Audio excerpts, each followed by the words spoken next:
Hare Krishna. Hare Krishna. Some question? Question from Nrsimha Chaitanya Prabhu, Angarian. Please accept my Dandavats, Maharaj. Srila Gurudev sometimes used You said this. from Nrsimha Chaitanya Prabhu? Nrsimha Chaitanya Prabhu. Please accept my Dandavats, Maharaj. Srila Gurudev sometimes used these terms, Boga Maya Bhumika and Seva Maya Bhumika. What do this mean, and where do these planes exist?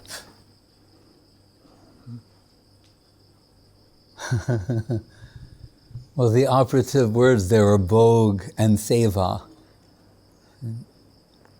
Bhog, we translate as enjoyment, more specifically mundane enjoyment. Seva is the opposite of that. Service, dedication. So, Srila Guru Maharaj consistently, the framework that he used was the land of exploitation, land of renunciation, land of dedication. And he says that Kaler Doshinide Rajan Astiheko Mahagunaha Kirtanad Eva Krishnasya Mukta Sangha Param Brajet.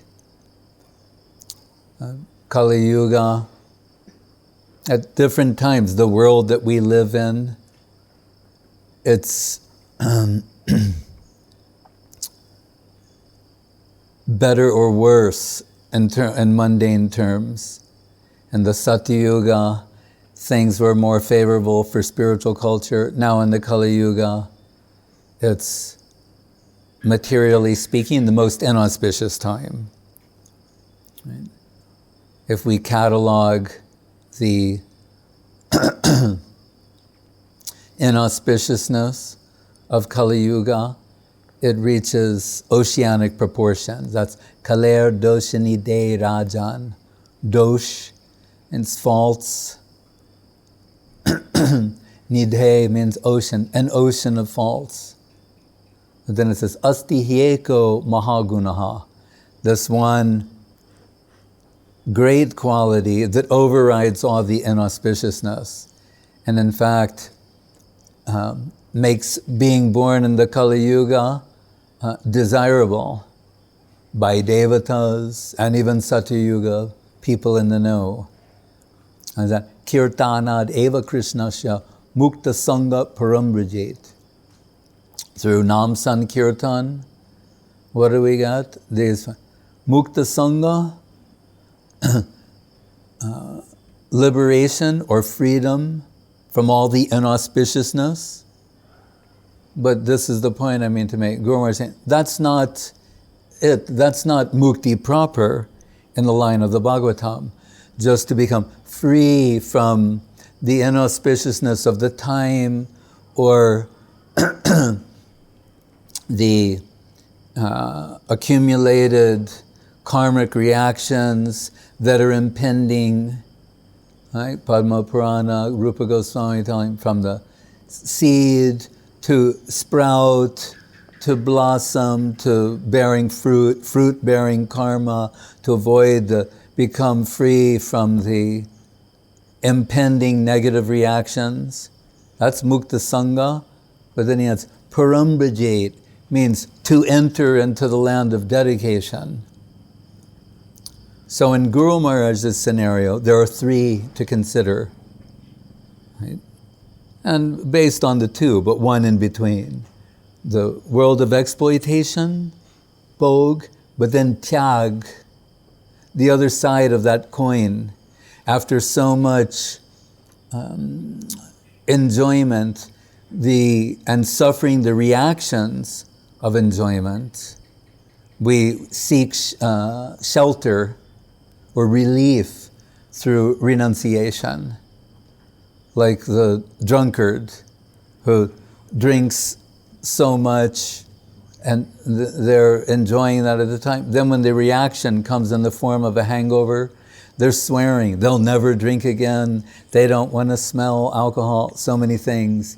But then after some time in the tyag position, the bhog position starts looking desirable again. Bhog and tyag, enjoying and renouncing. Because enjoyment is always inevitably accompanied by suffering. So bhog and tyag. Tyag in this sense, neutral. If we take it in this model that the world of exploitation, bhog, is negative, then tyag, renunciation, is the neutral position. But it still falls short of dedication, the positive dedication plane. And the Bhagavatam, the sloka is there, Aruhya Krishchena Param Padam Tatak Patanti Adho Anadrita Jasmaid Angraya. And that failure to acknowledge or to worship the lotus feet of Krishna, literally and metaphorically, and their extension means Guru and Vaishnav, then again, Guru Maharaj's example, as a passport got you to the frontier of a country, but lacking a visa, you're turned away. So how can they enter the, what was it called? Seva? What? Prabhu.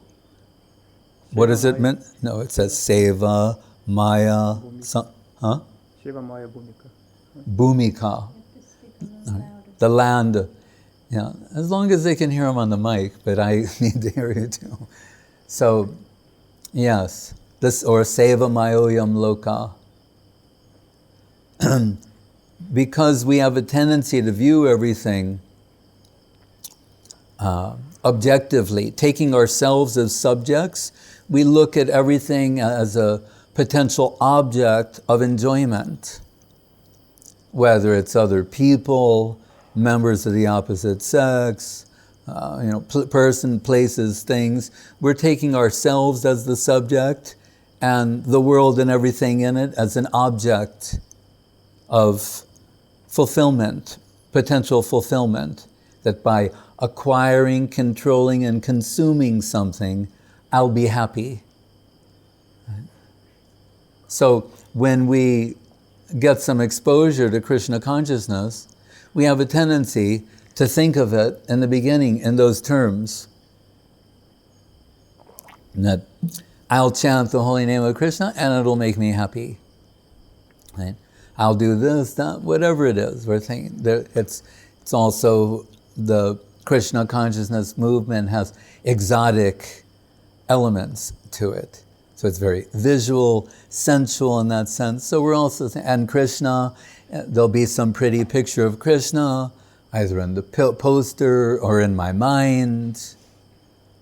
And I'll be enjoying that. And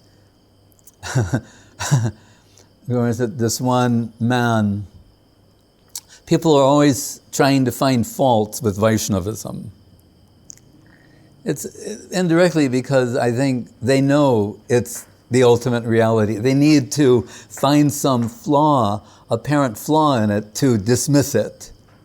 Because otherwise it's all-encompassing and all-embracing and ultimately fulfilling. So they look, we do too in different ways, but some people, we have our suspicions. As we live in a world of doubt and suspicions, how can there be something where you surrender that suspicious tendency, where you eliminate that? But Guru Maharaj said such a plane must exist. Anyway, this man was trying to find fault with Vaishnavism, and he told some story where there was a so-called zamindar, means like, real estate mogul, someone who owns a lot of land. And he's like sitting with his pipe and hookah, and he's hearing someone like sing some Krishna Leela stories. And in these stories, Krishna's a barber, and it's a whole involved thing with Radharani, Braja Gopis, and Krishna. And I mean, it's mundane. We're not endorsing this. But the man, he said, just seeing that zamindar, that like fat cat materialist, enjoying hearing this, it made the man furious. Or he thought, this is your Lord? This is Vaishnavism? Like Guru Maharaj said, the Christians, that, remember, Srila Prabhupada went to school with Christian teachers. Guru Maharaj had some Christian teachers, and they would sometimes, like the kids I met in Dum Dum Park too, they have some Christian teachers, and I would ask them, what was her name? Apana? And I'd say, how are you doing in school? They go, oh, these teachers, if you just say something about Jesus or what, you can get a good grade. Already the kids are playing them. The kids are a lot smarter than we think. They already realize how to get these people.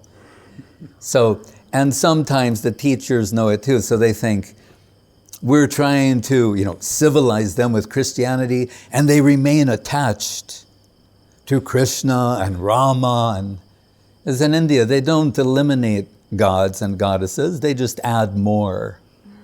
They're creating more as we speak. Like Shram Devata. I saw A.L. Basham. At the time, his claim to fame was the world's leading Hindologist, or he's actually a closet Vaishnavite. He actually likes Krishna and all these things. But he was giving a slideshow at UCLA, and he said, and they're showing, like the Das avatars we have, where there's Vaman, Nrsimha, Varaha. They have this poster, and it says, Shram Devata, the goddess of technology. And the picture, they show someone with a tractor, a rocket going into outer space, a train, Shram Devata, the goddess of technology. And we know how they love movies there, Bollywood. They had a movie, Santoshi Ma. That means easily, how do you say? Pleased mother. Santoshi Ma. They just created this goddess, but they showed some type of puja for her in the movie. After that movie circulated in India, in villages all over India, pious ladies, and they're all doing Santoshi Ma puja. In one sense, it shows how sweet they are, or simple-hearted, as Gurudev would say. But sometimes when he says simple-hearted, sometimes he means Charl, the Vaishnava quality. Other times it means simpleton, foolish. Right? So, at any rate, this idea that, which it's nothing new, it's karma kanda in Vedic language, where you impose your desires upon the higher. We impose our desires on the deity. And we live in a country presently where there's some version of this, the people going to the temple to ask for something. Right? When I was in Vrindavan and Shivratri came, and there's a Shiva temple, there's a few in different places. And I just saw the most bizarre thing there. People are handing the pujari glass jars and bottles of from the Jamuna, and then the pujaris would break them before the deity. And then they get some donation, and you see there's a pile, a little mound of glass everywhere. And I was, I think Purnananda was, I said, what is this? And he said, oh, one rich man, he brought some water in a glass jar from the Jamuna to offer the deity, and as they were offering it, it slipped from the pujari's hands and shattered. But he wasn't a rich man before that. And after that happened, as legend has it, he became very wealthy. So now all these people are bringing, like a line of them sitting, very nice, sweet people. And they hand the ball, and the pujaris just go, next, next. That's the Bhog world, like, out of control. Actually, well, we should take, from a real Vedic point of view, a karmi, like a karmi in good standing. Karmi was like a derogatory slang term amongst the devotees, particularly in the Western world.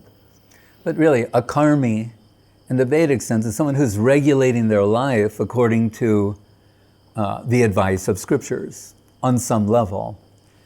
Where they're faulted is their motive is out of some sort of spiritual transaction to derive material benefit. That's the point I've come to in a long, roundabout way. And we can acknowledge we have some tendency like that. We like the like that cause and effect kind of thing, where I'll do this and this will come as a result. But Srila Guru Maharaj informed us, in the line of pure devotion, it's not like that. That's why he compiled Prapanna Jivanamritam. You see all the things expressed by those devotees there. And I can say, sometimes we'll see some statements. If we say Bhaktivinoda Thakur, what does he say? Amar aparadha guchi shuddha nama ruchi kripa bolo, I forget the rest. Kabe habe bolo seri namar. When he says, when that I'll have some taste for the holy name, or when will my hairs be standing on, and Mahaprabhu is saying these things, it's not as it appears, as though he's trying to get some service from the holy name. But they're thinking, those who have Krishna Prem, we hear when they take the holy name, these effects are there. They're saying, when will that day be mine? When my heart will be pure and free from ulterior motive. Anya abhilashita shunyam jnana karmadyanavritam anukulyena krishnanushilanam bhaktirutama. The coverings, layers of karma and gyan. The body's built upon something. The soul is there in the background, hidden under layers of karma and gyan. Right? The body being the biological expression of the soul's delusion. Srila Guru Maharaj says, when Srila Saraswati Thakur on the Brajamandal Parikrama, and he asked one time, what is your favorite place?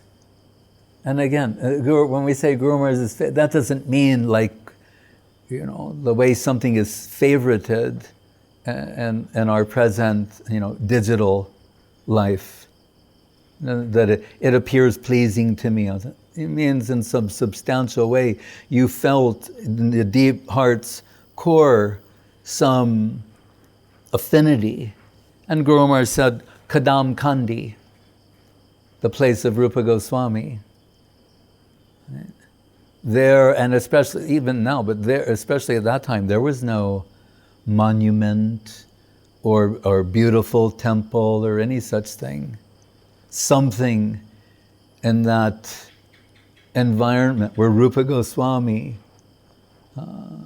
performed his bhajan and perhaps some writings.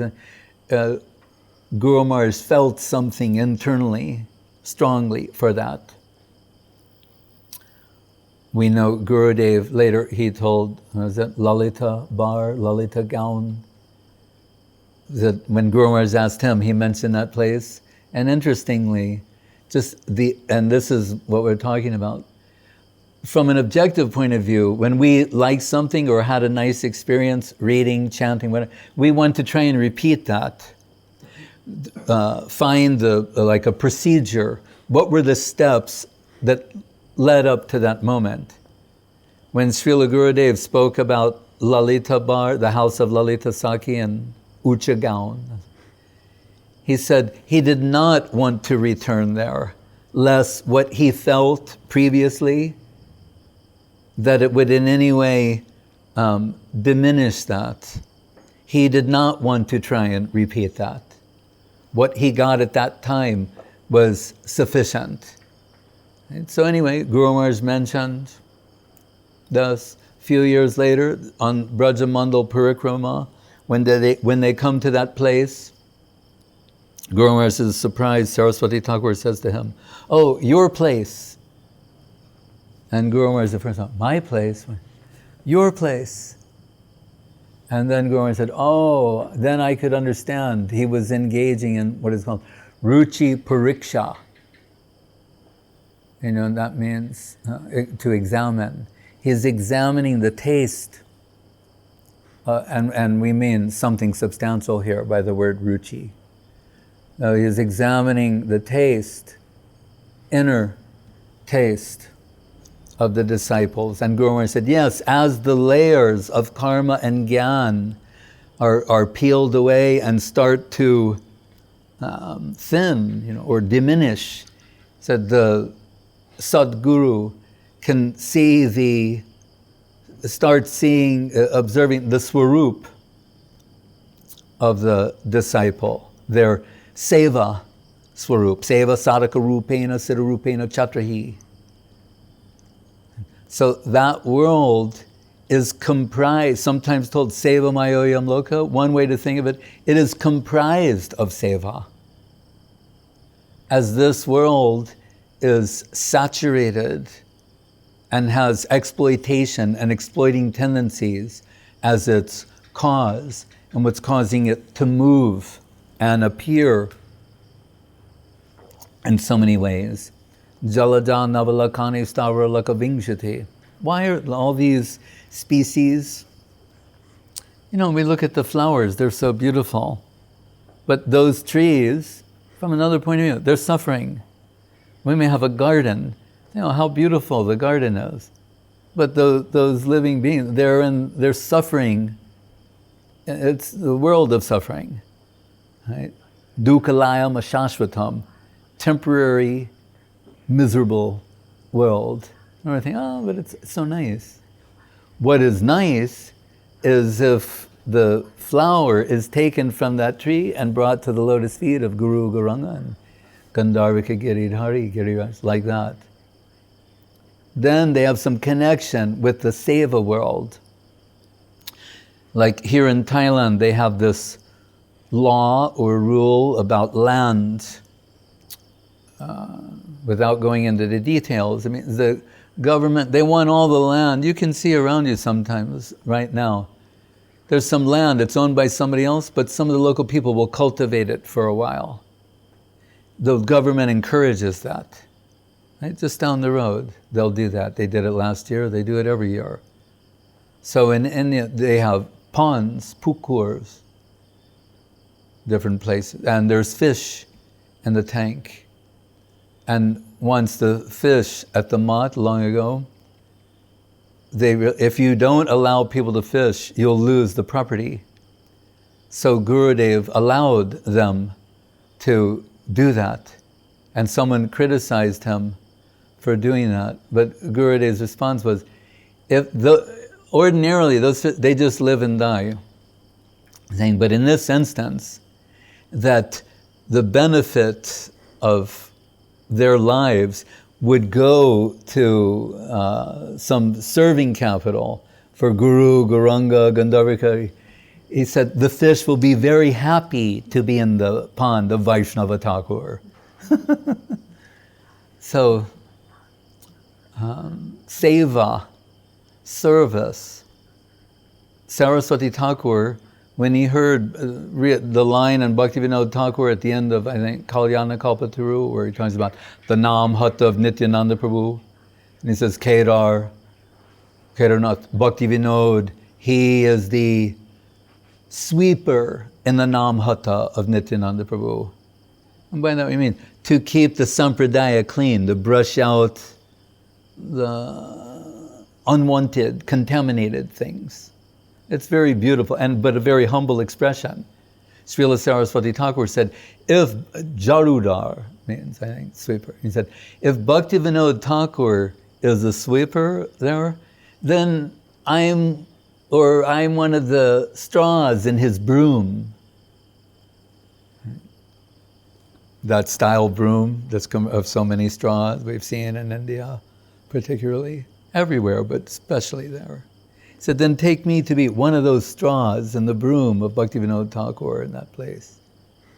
Then Srila Guru Maharaj said, if we take that what Srila Saraswati Thakur is saying is a heartfelt expression, it's not clever words, but something he's expressing from his heart, a deep feeling. He said, then you can understand the unit of constructions of the Swarup. As this body is the units of exploitation, exploiting tendency, that's the unit of measure here. And a form appears, Jalaja Navalakani, one of 84 lakhs. Here he's saying, now this sort of aspiration to serve in that plane, and substantially, not in an imaginary way, but in a realistic way, he said those are the units of construction of the Swarup. That's why we are all aspiring servitors. Srila Guru Maharaj tells us, the ever-watchful eye of Yogamaya is observing all the servitors. Sometimes we wonder, I wonder if people know what I'm doing or the things I need for my seva. Seeing the ever-watchful eye of Yogamaya is there. She knows which servitors are qualified to be taken up to another level, what are their service necessities, the paraphernalia necessary for their service. It's all service-based. And Guru Maharaj's example, again, of the passport and the visa, that we're seeking admission, that's a given. Someone presents themselves at the embassy, they've got their application. We understand they want to enter, that's a good thing. But it's not sufficient. Those who are the representatives of that country, who've been appointed to that position, they will examine the applicant. Right? They look at your picture, see what you what you look like, see what your history is. Maybe you're lying. We would never do that.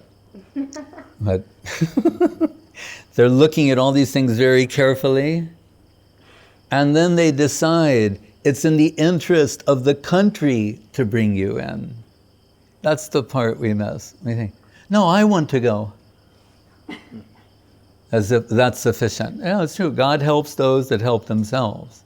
But still, visa granting officer would say, yes, here's your visa.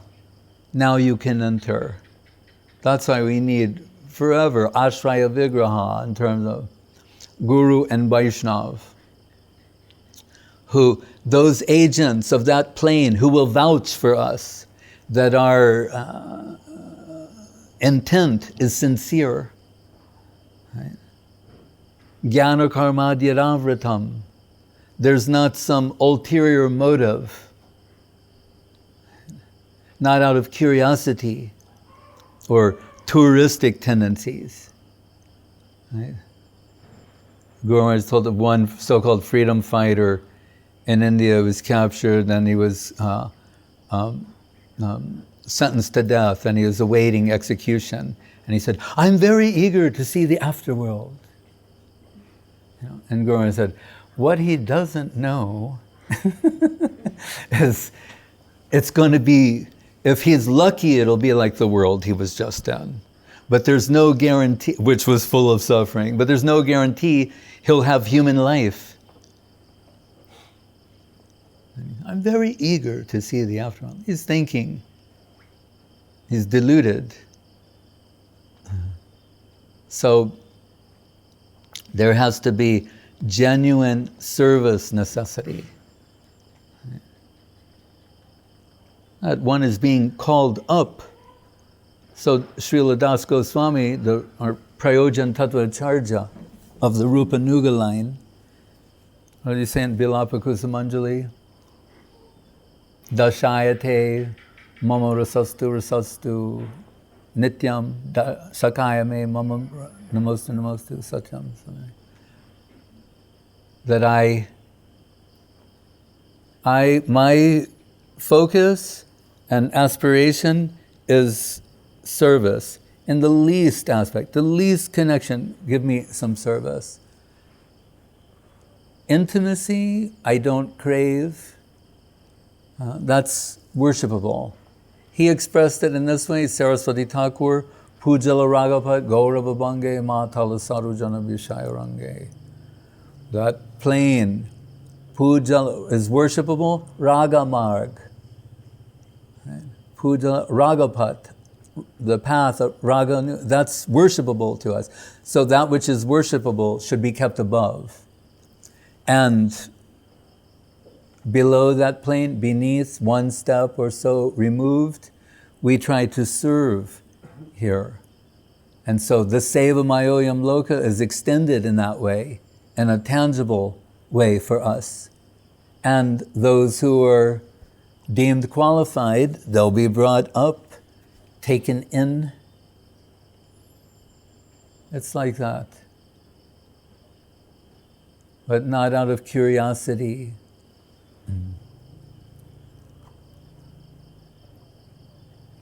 Genuine hankering, earnestness.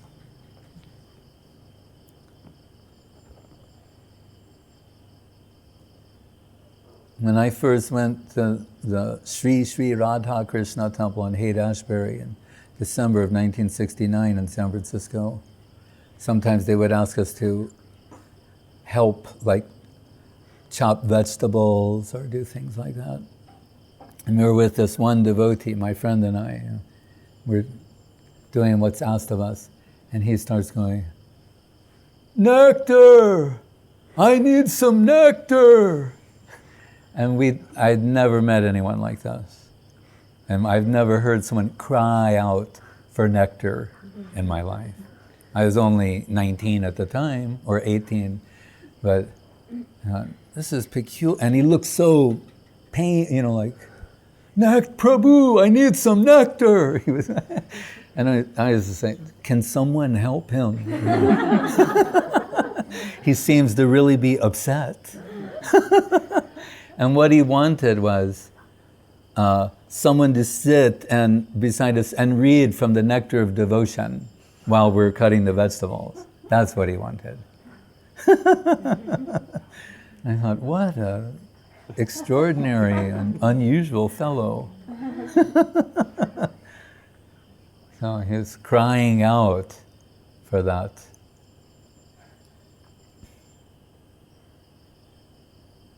Mahaprabhu told Narayani, the little girl who later became the mother of Vrindavan Das Thakur when she was a little girl, he knew she was very advanced in Krishna consciousness. He said, Narayani, cry with Krishna Prem. And she broke down crying with Krishna Prem, made Mahaprabhu very happy. He gave her some prasad.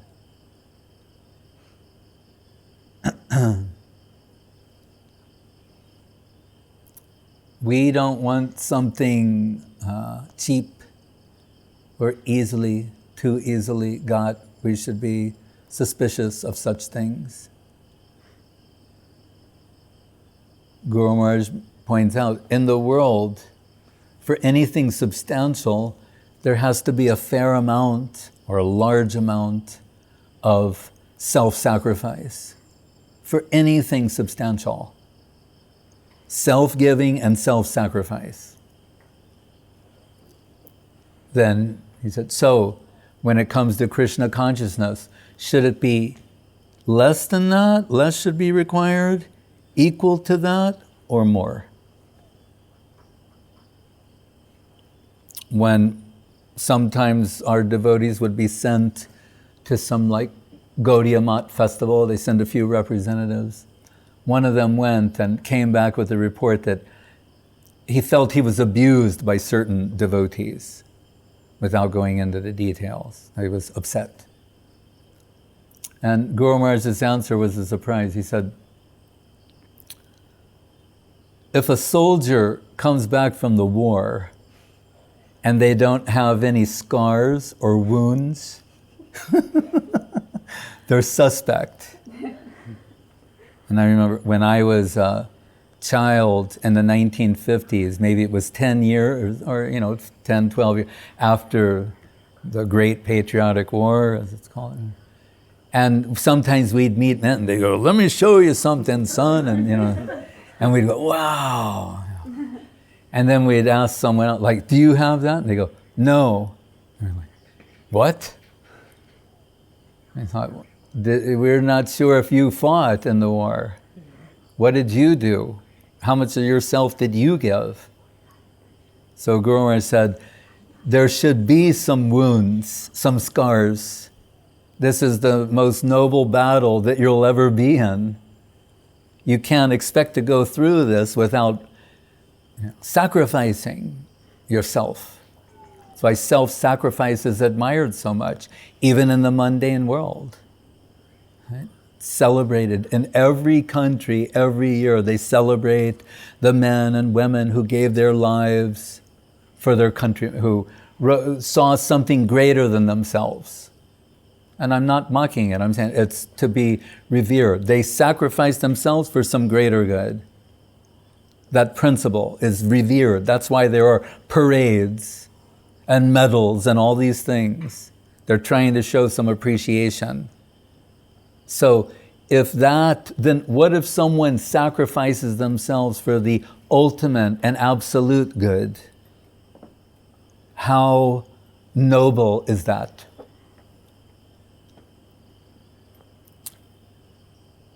That's what our aspiration is. People will say, oh, they will dismiss that as though it's not possible. But to serve the ultimate and absolute good, that's an extraordinary possibility. Shraddha shabde vishvasa kohe sudrid nischoi Krishna bhakti koile sarva karma krita hoy. That's what faith is. Belief. All these things we're hearing, sometimes we hear things that throw us, it's hard to get our minds around it, but when all is said and done, to believe in that if I just concentrate on this, everything is achieved, that's the culture of faith. And ironically, in contrast to that, we're willing to repeatedly offer ourselves as dupes for the people of this world, and we're cheated repeatedly. But when it comes to dealing with God, divinity, Krishna, then we're very protective. And think, no, I'm very smart and I'm not going to be cheated, I'm suspicious. But in the world, in one place, Bhaktivinoda Thakur says in his, maybe it's in the Bhagavad, that the prejudices we acquired them unthinkingly. But when it comes time to part with them, we have to think about it very carefully. But they were acquired without thinking, foolishly. We have made so many assumptions about the world that we're born into. We thought that, particularly that adults knew what they were doing, that they had the world in control, and that they knew what they were doing. And then you realize that's a fantasy. It's a lie, it's a misrepresentation. Right? That's why. Doinya Atmani Veda. First you have to come to the point, Guru Maharaj said, of realizing not only can you not help others, you cannot help yourself. That sort of talk is anathema to secular humanists. No, which is really an offshoot of Mayavad. And you're so great. That's what the human is always telling you. You're so great. Man is so great. Look at the achievements of man. You're so great. You've got to love yourself. That's the greatest love of all. Look in the mirror every morning and love yourself. It's absurd. It doesn't mean, the opposite direction, to be self-deprecating in some bizarre, mundane sense. But humility, at the time of Madhavendra Puri's passing, he started in Radha Bhav. He's crying out to Krishna of Mathura. Ayi dina dayadrinata he maturanath kudavalakshase kripaya aloka taram. Please cast your merciful glance. I'm ready to leave. Please, I'm going to leave my body. Cast your merciful glance toward me. What will I do? And his disciple, he has Ishwara Puri on one side, Madhavendra Puri, Ramachandra Puri on the other side, saying, why are you lamenting? Haven't you read Bhagavad Gita? Brahma Bhuta Prasanatma na sochati na kankshati. Someone on the Brahma Bhuta platforms, they're not na sochati na kankshati, they don't hanker, they don't lament. Why? You're crying out like a little girl. Why? Don't you know you're Brahma? Soham, you're so big. Right? Krishna kind of das anudas, Guru Maharaj, like we say, das sounds nice, servant sounds kind of sweet, but Guru Maharaj's favorite word is slave. And then he says, and not even directly the slave, but slave of the slave of the slave. And all the humanists are gagging. You're preaching slavery. Right? But I've seen people like grandfather telling me, like, I'm the slave of this little girl, of his granddaughter. And with a big smile on his face, happily I'm her slave. And everyone thinks that's charming. Oh, grandpa's the slave of the little grandchildren. How sweet, how loving, how charming. They say, oh, well, we're the slave of Krishna. Oh, that's horrible. How terrible. We're all kings and queens. We've bought into this. Whereas then we have to understand, who is Krishna? Krishna is, Akila Rasamrita Murti, Rasaraj. He's ecstasy personified. Infinite beauty, love, charm, and sweetness personified. And if you become his slave, the infinite becomes the slave of the finite in reciprocation. Sri Krishna Karshini Chasa. But we're suspicious. We're looking at the fine print to make sure we won't be cheated. And that way we end up cheating ourselves. Another way to phrase these two, Milton, Paradise Lost. Reign in hell, serve in heaven, reign in hell. Guru Maharaj said, I would rather be a worm in a bucket of nectar than king of a hill of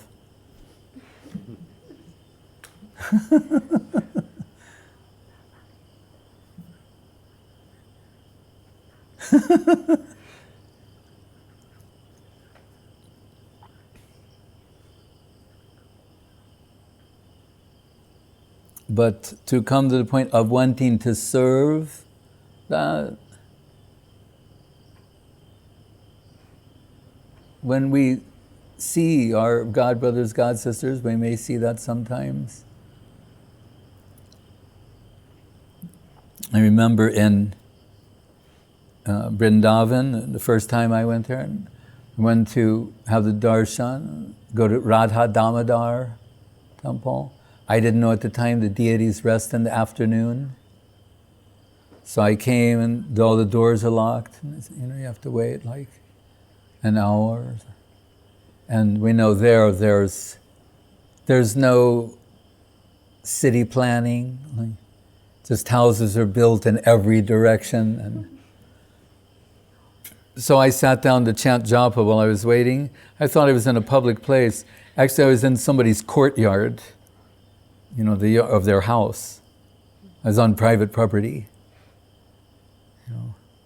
In America, they would call the police. There's a man in our front yard chanting some mysterious mantra. But instead, I'm chanting and I see a little boy's hand pushing a glass plate with a couple of sweets on it. And then the same hand pushes a glass of water, and I look over and I see this little boy. And he says in Hindi, I am Brijbasi, and Seva is my Dharma. So probably his mother sent him, like, give him something. That's what they're thinking. Offer him something. He said, Seva is my Dharma. Sarva Dharmam Bodhicharjamamekam Sharanam Braja Sharanam.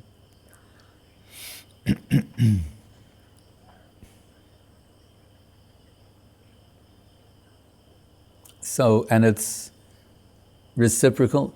Srimati Radharani always pushing her servitors forward. They always pushing her. They're trying to assist and serve her. And there's no element of self-assertion, self-certification, self-aggrandizement, self-remuneration.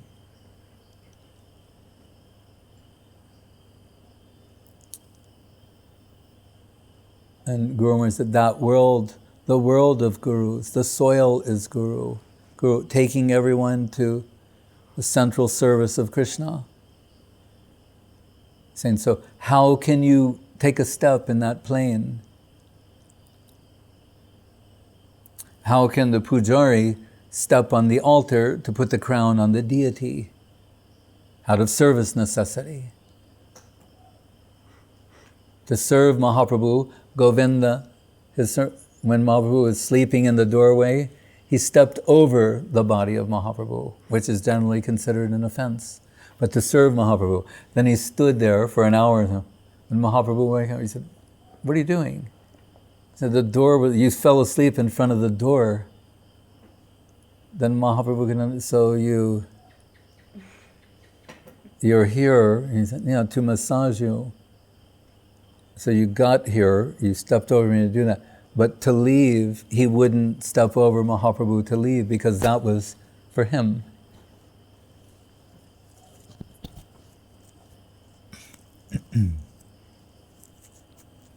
Ado arpita paschad kriyeta, beginning, middle, and end for Krishna. That's the rule, the operating, like they have Newton's laws. This is the law in the spiritual world. Beginning, middle, and end for Krishna. No expectation. Epitomized in the last sloka of Shikshastakam, Asli Seva Parvatam Panastumam, Adarshanam Marmahatam Karotuba, Yatatata Ba Varadatu Lampato Mat Prananatastu Sarevanapara. Adarshanam. Not Krishna not showing himself. Isn't that our situation? Still worshipable Lord, not based on that I'll do this and then Krishna will reveal himself to me, show him, amuse me, please me in some way. You have to overcome that type of thinking but through service engagement and sacrifice, self-sacrifice.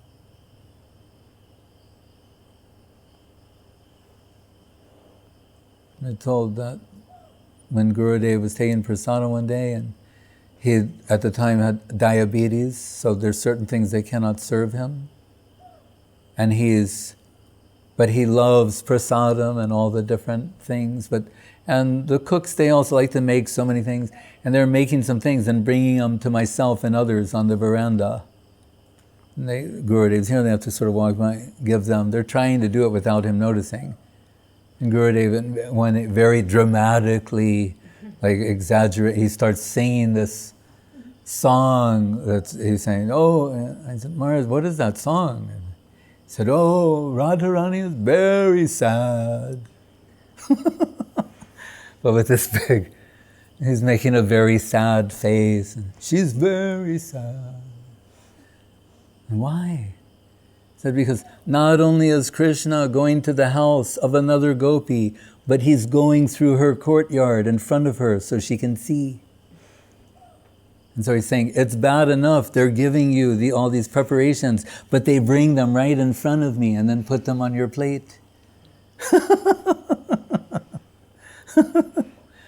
So we learn a lot of things from that. But also he's saying, there's such a song as that. But that's in the Shikshastakam 20, the last chapter of Chaitanya Charitamritam. She's saying, if it pleases Krishna, he wants someone else, I will fall at the feet of that gopi or that person and beg them and take them to Krishna. So we're not that, but that's what we aspire to. Then the only reasonable connection we could have to something like that would be through a service connection. Gopi Bhartur Padakamalaya Dasa Das Anudas.